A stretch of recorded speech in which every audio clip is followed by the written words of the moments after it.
Fui excluido de la herencia familiar porque mi padre llamó a mi carrera basura, luego su negocio cayó y me pidió $120.000. Hola a todos, soy Henry.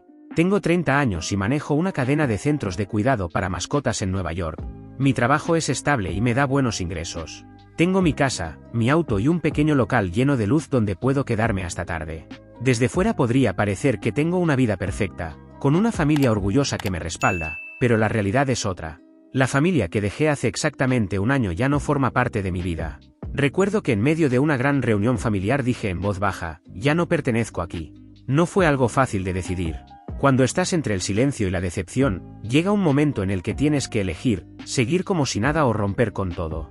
Comparto esta historia no para acusar ni justificarme, sino para recordarme que vivir de verdad implica estar dispuesto a perder lo que creías intocable. Dejé a mi familia un domingo de Pascua, sin mirar atrás. Después de varias lluvias frías de primavera, el sol salió lo suficiente como para secar la humedad. Esa mañana conduje desde Manhattan temprano, viendo a la gente entrar a la iglesia, mientras yo iba feliz de que nuestra familia por fin estuviera reunida. Siempre he pensado que llegar puntual es estar 15 minutos antes, y esta vez también lo cumplí. Al llegar, la casa estaba llena de conversaciones y risas, más concurrida que en años anteriores. Había parientes de cerca y de lejos, muchos cuyos rostros me eran familiares, pero no sus nombres. Mi madre me había dicho que mi padre tenía algo importante que anunciar. No pregunté qué sería. A mi madre le encantaba un pastel de mousse de chocolate de una panadería escondida en Brooklyn, así que le llevé uno y lo dejé en la cocina. A veces solía regalarle vino tinto, una caja de pasteles finos o un ramo de flores. Con el tiempo, esos detalles no cerraron la distancia que había entre nosotros, pero yo esperaba que conservaran al menos un rayo de luz en medio de la frialdad. 20 minutos después, todo empezó como siempre, brindis con copas, carne asada, papas al horno y las mismas charlas de siempre sobre bienes raíces, acciones y la educación de los niños. Yo comí en silencio, escuchando desde mi lugar en la mesa. No necesitaba intervenir. Unos 30 minutos más tarde, mi padre se levantó de su asiento, alzó la copa de vino y habló con esa voz fuerte que solo utilizaba para ocasiones solemnes. Por favor, silencio. Tenemos algo que anunciar. La sala quedó en un silencio absoluto. Luego dijo, nuestra familia ha tomado una decisión.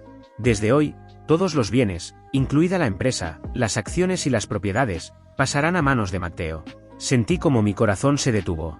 Era como si todos esperaran un aplauso fuerte, rápido y entusiasta, casi como si todo hubiera sido ensayado. Acto seguido, mi madre tomó la palabra, con los ojos brillando como si revelara su propósito de vida. Matteo ha trabajado en la empresa familiar durante 5 años, y será quien continúe con el legado y lo lleve más lejos. Me quedé mirando mi vaso de agua. Sentí el frío del vidrio en las yemas de mis dedos, pero no detuvo el dolor en mi pecho. Oleadas de aplausos golpearon mi silla como martillos. Nadie pidió mi opinión, nadie me miró, nadie preguntó, ¿y qué pasa con Henry? Estaba allí, pero desapercibido. Estaba allí, pero pensaban que estaba fuera de la historia. Aunque sabía que querían a Matteo, no esperaba esto. Mi hermano menor, Matteo, es 2 años menor que yo. No éramos inseparables de niños, pero nunca peleamos. Mi infancia estuvo marcada por la justicia, creía que nuestros padres nos veían como iguales. Todo se dividía, 2 pasteles de cumpleaños, 2 bolsas de dulces idénticas, 2 bicicletas casi iguales con diferentes colores. Los castigos eran siempre los mismos, nadie se libraba más fácilmente. Cuando garabateamos en la pared, mi madre nos hizo arrodillarnos y limpiar cada marca de lápiz, sin favoritismos. Pensé que mi familia era justa hasta que cumplí 18 años. Una tarde de septiembre, sentado en la sala, le conté a mi padre que quería estudiar medicina veterinaria. Había investigado escuelas, elegí una y obtuve una beca parcial. Solo necesitaba algo de ayuda económica para empezar.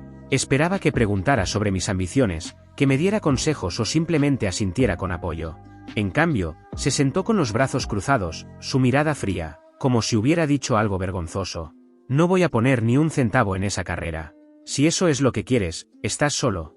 Con esa frase, perdí toda esperanza de lo que significaba la familia.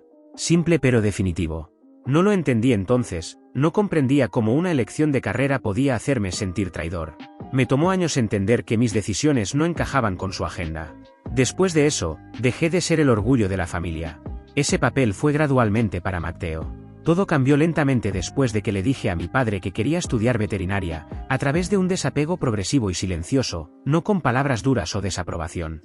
Me volví silencioso con el tiempo. Quizás ese fue el precio por desviarme de su plan. Aunque nos distanciábamos, nunca los abandoné cuando me necesitaban. Seguía enviando rosas a mi madre por el Día de la Madre, ayudé a mi padre con un nuevo aire acondicionado en verano, y seguí asistiendo cuando la empresa tuvo problemas. Nunca llevé la cuenta. Por eso, tal vez, la traición dolió tanto, porque vino de la persona que pensé que nunca me trataría como un extraño, mi padre. Hace un año, llamó tarde una noche, con la voz baja y temblorosa, como si hubiera luchado consigo mismo antes de marcar. Nunca olvidaré lo que dijo. La empresa estaba en crisis esa noche, necesitaban $80,000 para evitar el colapso después de que un contrato importante fracasara en el último minuto. Sugerí redactar una declaración formal para la familia o documentar mis contribuciones, pero él lo detuvo de inmediato. Me consoló con una frase: cuando tu madre y yo no estemos, aún tendrás una parte de la empresa. Esto es un negocio familiar, después de todo. No pedí nada más.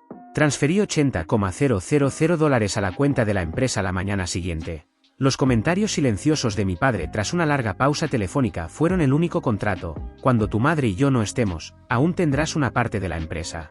Esto es un negocio familiar. Asentí. Él enfatizó la palabra familia, lo que ingenuamente creí. Ahora pienso que debí haber pedido un acuerdo firmado. Tal vez debí saber que algunas personas solo valoran a la familia cuando la necesitan. El pasado domingo de Pascua, cuando mi padre anunció que Matteo heredaría todo, no me quedé callado como tantas veces antes. Mi voz fue clara y firme: ¿y qué hay de mí? La pregunta resonó mientras las copas de vino flotaban en el aire. La sala se sumió en un silencio incómodo. Algunos me miraron como si acabaran de darse cuenta de que estaba allí. Escuché susurros: es cierto, ¿qué pasa con Henry? Es el hermano mayor de Matteo. Mientras la tensión crecía como una niebla, mi madre intervino con su usual amabilidad, intentando hacer que algo cruel pareciera aceptable. Henry, tú ya tienes una carrera, una casa, un coche. Pero Matteo no tiene nada. La miré a los ojos y hablé suavemente, pero cada sílaba golpeó con fuerza: esa carrera la construí con mis propias manos. Me fui de casa a los 18 y lo resolví todo solo. No tomé ni un centavo de ti ni de papá. Obtuve una beca, trabajé durante la escuela y ahorré cada dólar. Mientras tanto, pagaron toda la matrícula de Matteo y cubrieron todos sus gastos. Y ahora le entregan todo como si yo nunca hubiera existido. También soy su hijo. Antes de que alguien pudiera responder, Matteo habló con arrogancia: mamá tiene razón, no deberías competir conmigo. Me giré, lo señalé y dije: cierra la boca. Ni siquiera tienes derecho a hablar. El silencio llenó la sala. Entonces, mi padre golpeó la mesa con la mano, su voz aguda, cada palabra como una bofetada: basta, Henry. Matteo siguió el camino que trazamos. Tú no. Si no hubieras elegido esos animales sucios, esta empresa habría sido tuya. Me quedé helado. Luego respondí: ¿de qué demonios estás hablando? Eso es un insulto. ¿Sabes siquiera que gracias a esos animales sucios, conseguí los $80,000 que salvaron tu empresa? Y si tanto desprecias mi trabajo, devuélveme el dinero ahora mismo. Tras decirlo, él se levantó, con el rostro rojo y los ojos encendidos, y gritó: no te voy a dar ni un maldito centavo. Te traje a este mundo, te crié, te alimenté, te eduqué. ¿Sabes cuánto gasté en ti? Y ahora estás ahí limpiando tras perros y gatos. Eres una vergüenza. En el momento en que terminó esa frase, terminé. Hablé de nuevo tras casi 30 segundos, intentando mantener mi voz firme: si así es como te sientes, no tenemos nada más que ver el uno con el otro. No me busques de nuevo. Me di la vuelta, pero me detuve para despedirme, no para disculparme. Papá, nunca pedí nacer, así que no me eches en cara tus supuestos sacrificios para culparme por no seguir tu camino, ni los uses como palanca para obligarme a cargar con el peso de esta familia. Después de eso, me fui con la cabeza en alto y nunca miré atrás. Esa noche regresé a mi casa antes de las 9. Fui directo al baño y abrí el agua. Necesitaba lavar el odio, la injusticia y el dolor de esa noche. Pasaron casi 20 minutos antes de que saliera. Me sentía más ligero, mi mente menos pesada, pero esa calma vacía permaneció. Preparé un café negro humeante para mantenerme despierto. Mientras estaba sentado junto a la ventana esa noche, pensé en el día en que cumplí 18 años y me fui de casa con solo una maleta vieja, algo de ropa y el dinero que había ahorrado a pesar de trabajar a medio tiempo. Luché para costear los gastos de vida. Mis padres nunca preguntaron si estaba bien. Los primeros 2 años después de graduarme los pasé en un pequeño apartamento tipo estudio. Recortaba gastos cada mes para pagar los préstamos estudiantiles. Entonces, algo inesperado ocurrió en mi tercer año. Un tranquilo domingo por la tarde, sin planes ni turnos, tuve una idea divertida: ¿por qué no hacer un vídeo sobre cuidado de mascotas? Lo hice. Usé libros y cajas de zapatos como trípode, Coloqué mi teléfono y hablé como si fuera un amigo. Cuando terminé, subí el vídeo a Facebook y YouTube. Lo hice por placer, sin expectativas. Si alguien lo veía, genial, si no, no había problema. En 2 días, se volvió viral. En 48 horas, las plataformas registraron casi 3 millones de vistas. Estaba atónito. Actualizaba la página pensando que era un error. Cuando comenzaron a llegar comentarios y mensajes, me di cuenta de que la gente necesitaba lo que tenía que decir. Hice más vídeos. Mi intención inicial era compartir conocimiento. Un mes después, gané mis primeros $2,000 por anuncios y patrocinios. Miré ese número en mi pantalla durante mucho tiempo, sorprendido, ansioso, preguntándome si estaba soñando. Pero el número creció. 9 meses después, tenía 1 millón de suscriptores en YouTube y más de 2 millones de seguidores en todas las plataformas en solo un año. Entonces, marcas de cuidado de mascotas se contactaron conmigo. Querían colaborar, patrocinar vídeos y ofrecerme productos para reseñar. Entendí que esto ya no era un pasatiempo, era algo más. Finalmente, con el apoyo de la comunidad, abrí mi propia tienda de cuidado de mascotas. La llamé Wishy & Pow porque quería compartir bondad y amor, algo que mi familia nunca me dio de niño. La primera ubicación fue más exitosa de lo esperado, tal vez por la comunidad que me respaldó desde mis primeros vídeos o porque la gente podía sentir mi sinceridad al tratar a todos los clientes, de 2 y 4 patas. Después de unos meses, tuve que contratar más empleados, extender horarios y buscar una segunda ubicación. La segunda sucursal abrió un año después. 4 años más tarde, Wishy & Pow tenía 7 tiendas en los distritos de la ciudad y más de 30 empleados de tiempo completo y parcial. Algunos han estado conmigo desde el principio, otros se unieron hace pocos meses, pero todos son parte de mi familia hecha a mano. Nunca alardeo de mi éxito, especialmente ante mi familia y parientes. Esa lección vino de un mentor de la industria que me dio un consejo cuando no era nadie. Dijo algo que aún recuerdo: nunca presumas tu éxito, ni siquiera a tus padres. Entonces no lo entendí. Pensé, ¿por qué no contarle a tu familia? No deberían saber de tus logros. Pero con el tiempo entendí más. Todos tienen envidia, algunos más que otros. Compartir tus logros no solo genera admiración, un monedero abierto hace que piensen que te pedirán prestado dinero, ideas de negocio o ayuda porque somos familia. Cuando te niegas, la admiración se convierte en resentimiento. Así que me mantuve en silencio. Regresaba a casa para las fiestas, todavía llevaba pasteles, regalos, tal vez una botella de vino hermosa o un regalo Zoufel para mi madre. Sin embargo, nunca mencioné dinero, empleados o nuevos proyectos. Me veían como Henry, el cuidador de mascotas. Personalmente, lo prefería así. Unos 6 meses después de la cena de Pascua, no envié mensajes, no llamé ni regresé a casa. Mis padres, Charles y Margaret Walker, también guardaron silencio. Sin mensajes de texto para saber cómo estaba, sin llamadas inesperadas. Parecía que mi desaparición estaba planeada. No estaba triste. En esos primeros días, despertar sin revisar si había un mensaje de mi madre era como si me quitaran un peso de encima. Cada noche podía sentarme solo en mi tranquilo apartamento, tomar un café nocturno y trabajar sin ser arrastrado por esa vaga sensación de responsabilidad familiar. Por primera vez en años, pude nombrar ese sentimiento, libertad. Sin embargo, hace 6 meses, mi teléfono sonó mientras servía una segunda taza de café un sábado por la mañana. Era mi padre. Su nombre apareció en la pantalla y me congelé en la cocina, sosteniendo la taza de café a medio llenar con el pulgar sobre el botón de rechazar, pero no lo toqué. Brevemente consideré la posibilidad de que hubieran cambiado, imaginé una llamada para disculparse. No sé por qué creí eso. Tal vez aún quería creer que habían reflexionado sobre todo después de esa noche. Tal vez aún tenía un poco de esperanza. Unos timbres después, respondí. La voz de mi padre fue inmediata, sin charlas triviales ni vacilaciones. Henry, la empresa está en serios problemas. Matteo firmó un contrato equivocado. Ahora enfrentamos daños por $120,000. Puedes ayudarnos por la reputación de la familia, por el nombre Walker. Sin pensar, dije, los $80,000 fueron más que suficientes, papá. Si quieres mi ayuda, empieza por devolverme eso. Del otro lado hubo silencio. Parecía furioso o decepcionado, pero no me importó. Dije antes de que pudiera responder, y si lo único que intentas salvar es el nombre de la familia, déjame recordarte que ese nombre nunca me defendió. Dejé que resolvieran el desastre de los $120,000. Después de colgar, tras rechazar a mi padre por teléfono el día anterior, pensé que me dejarían en paz. Me equivoqué. A la mañana siguiente, mi timbre sonó fuerte, rápida e insistentemente después de las 7 de la mañana. Sin cortesía ni vacilación, exigente, como si alguien intentara sacarme a la fuerza. Dudé al abrir la puerta. Matteo y mis padres estaban allí.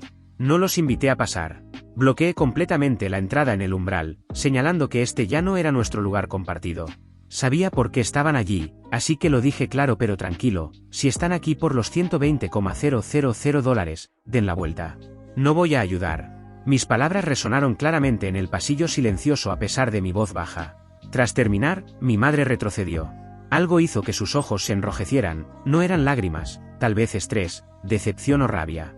Sin tener a dónde ir, habló a continuación, intentando sonar gentil pero tensa: Henry, tienes una cadena entera de tiendas de cuidado de mascotas. $120,000 no es tanto para ti. Te lo suplico, si no ayudas, la empresa colapsará. Nuestra familia lo perderá todo. Matteo dio medio paso adelante, mis ojos lo ignoraron. Nunca había oído su voz tan baja. Henry, por favor, solo esta vez. Sé que lo arruiné. Sé que destruí todo. Permanecí en silencio. Los dejé hablar, no los interrumpí. Mi cabeza no tembló. Miré fijamente, agarrando el marco de la puerta como si mis límites se desmoronaran si lo soltaba.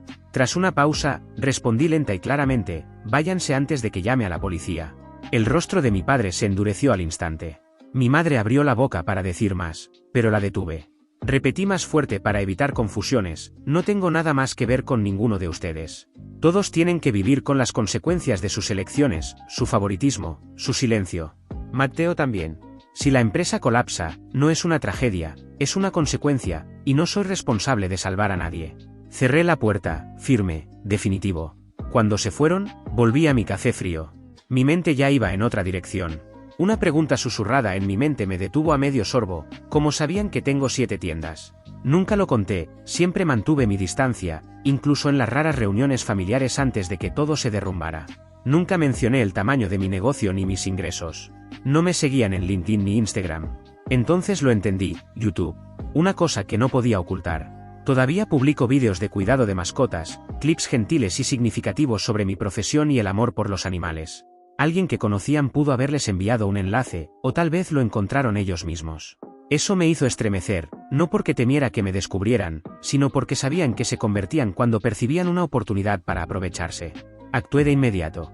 Desbloqueé la pantalla de mensajes de mi teléfono y escribí cada frase claramente, como golpes en una puerta: si tú, mamá o Matteo toman alguna acción que dañe mi reputación o negocio, los demandaré.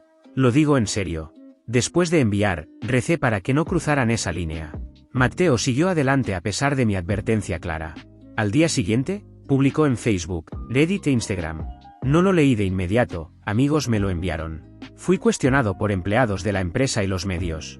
No necesitaba leer cada palabra para entender lo que escribió. Su publicación decía que abandoné a mi familia cuando estaban al borde de la bancarrota y que ignoré las peticiones de ayuda de mis padres.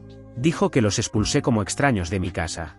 Por supuesto, señaló que había maltratado a mi propia sangre.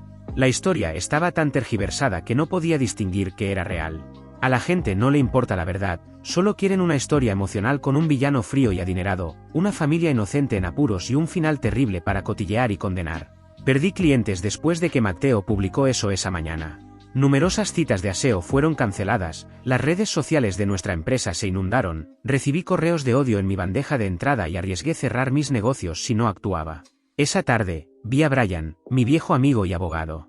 Él me ayudó a redactar el primer contrato de arrendamiento de mi tienda. Le envié un mensaje de una frase sin llamar: necesito verte urgentemente. Entre 2 reuniones, Brian me hizo un espacio. Su oficina era limpia, tranquila y luminosa por una pared de ventanas. Mientras explicaba todo, él estaba sentado detrás de su escritorio con los dedos entrelazados. Le di comentarios impresos, cifras de ingresos que mostraban el impacto y una captura de pantalla de la publicación inicial de Matteo, que había guardado. Cuando terminé, levantó la vista, cruzó los brazos y me dio una media sonrisa indescifrable. Luego dijo: acabas de ganar el premio gordo, Henry. Fruncí el ceño. Tras unos segundos, pregunté suavemente: ¿qué quieres decir?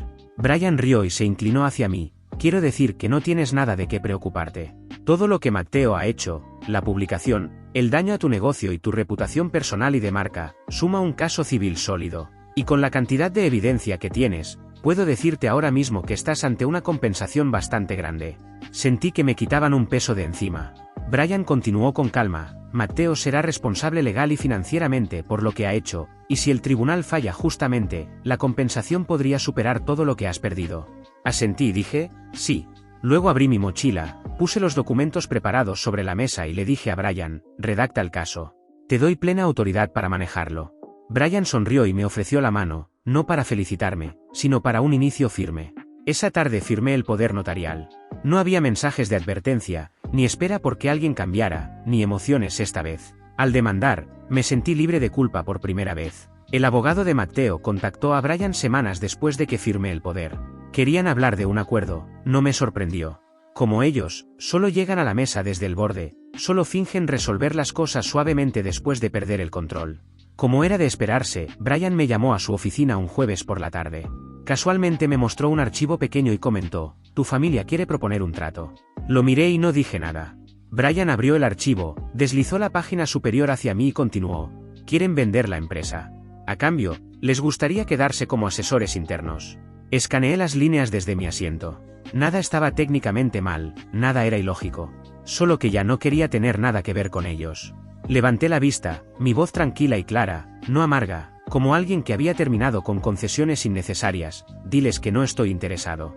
Brian asintió ligeramente, no preguntó por qué. Me levanté, tomé mi abrigo y me giré hacia él antes de irme. No voy a comprar la empresa. No voy a contratar parientes como consultores. Dudé, luego añadí para terminar, no voy a salvar a una familia solo para seguir siendo tratado como una billetera andante. El juicio comenzó 3 meses después de que Matteo publicara la información fraudulenta. Aunque el tribunal del distrito de Manhattan estaba cerca de mi apartamento, salí temprano esa mañana. Necesitaba unos minutos de tranquilidad en el coche para respirar, recuperar la compostura y recordar que estaba haciendo lo correcto por justicia, no por enojo. Entré a la sala del tribunal y vi a Matteo. Estaba sentado junto a su abogado, nervioso, intentando mantener la calma. La arrogancia y la actitud despectiva que me mostró cuando discutimos en casa habían desaparecido. Ese día miraba más hacia abajo que hacia arriba. Lo esperaba con ansias. Brian estaba listo. Enumeró cada pérdida, contratos cancelados, cierres de tiendas, disminución de ingresos y compensaciones a empleados. Sellos oficiales, recibos y documentos respaldaban cada reclamo, nada exagerado. El equipo de Matteo afirmó que el mensaje era personal, que no esperaban las consecuencias y que la gente lo malinterpretó. Pero nadie en esa sala pensó que casi 30,000 compartidos eran un malentendido. Mantuve la cabeza baja mientras el juez leía el resumen del fallo. No necesitaba mirar a Matteo. Escuché con calma mientras las palabras salían. El demandado, Matteo Walker, es encontrado responsable por daños comerciales significativos y se le ordena compensar al demandante, Henry Walker, por pérdidas directas que totalizan $248,000. Actualización 1. Después del litigio, supe que Matteo tuvo que vender la empresa, alguna vez llamada el legado familiar, y su casa para pagarme los $248,000. No pedí información, no investigué, no pregunté cómo lo hizo. Ya no me importaba. Solo necesitaba saber que ignoraron mi advertencia, eligieron ese camino y pagaron el precio. El silencio siguió al veredicto. Me levanté, no miré a Matteo, no estaban allí, así que no busqué su reacción. Salí del tribunal tras poner un punto final a una larga y extraña oración que no necesitaba escribirse. Triunfé, no para enseñar a nadie, sino porque dejé de ceder. Los siguientes 6 meses fueron pacíficos. Pero hace 3 días, temprano en la mañana, todo volvió de una manera familiar. Era sábado, mi timbre sonó a las 7 de la mañana, la misma hora en que pidieron los $120,000. El cielo estaba sombrío. Al abrir la puerta, me sorprendió ver a mi madre. Sus ojos estaban rojos, su rostro hundido, su mano agarrando la correa de su bolso como si fuera lo único que la mantenía entera. Primero estuvo en silencio. Su voz era pequeña y ronca cuando dijo, tu padre está en el hospital. Es grave esta vez. El tratamiento cuesta cerca de $20,000. Sé que estuve mal, pero por favor, solo esta vez, ayúdame. Me quedé quieto. No estaba enojado, tampoco sentía lástima, solo un vacío en mi pecho, uno que había sentido demasiado a menudo cuando me di cuenta de que estaba en el mismo círculo otra vez. La miré y susurré, más como un suspiro, mis padres murieron el día en que ambos dejaron que Matteo destruyera mi carrera y no dijeron nada. Y no le doy dinero a los muertos. Ella se congeló. No lloré, no seguí suplicando.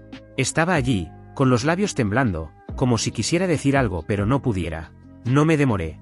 Respiré profundamente y dije claramente, pídele a tu heredero. Cerré la puerta con cuidado para hacerle saber que no se abriría de nuevo. Algunos de ustedes podrían pensar que soy cruel, frío o implacable. Si eso es lo que piensas, no me juzgues de inmediato. De hecho, fui al hospital esa tarde después de que mi madre se fue. Evité la habitación de mi padre, no me paré junto a la ventana como en las películas. Llamé al mostrador de información con su nombre y pedí una actualización. Fui para confirmar si ella decía la verdad. Y sí, era cierto.